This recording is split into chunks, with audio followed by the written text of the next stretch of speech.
Well, Chinmaya Tumbe is the Assistant Professor of IIM in Ahmedabad. He's the author of India Moving, A History of Migration, and he's with us now. Thanks very much for joining us. Why is it, and I'm sure this strikes you, that we just don't seem to remember our daily wage laborers or our migrants till the time we see these gut-wrenching images on the screen? Somehow they're sort of out of sight and out of mind, but now all of a sudden we seem to remember them.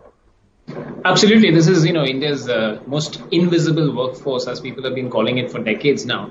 And what's surprising is, these migrations have been going on for not just 1 or 2 years. They've been going on, as I've argued, for more than a century.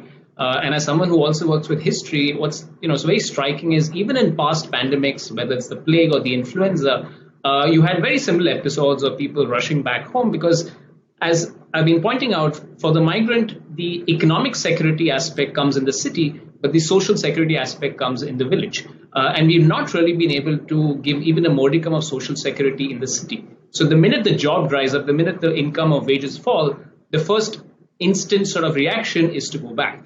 And this is, of course, unique, unprecedented event in terms of its scale. But you have localized recessions, industrial recessions, where people still go back.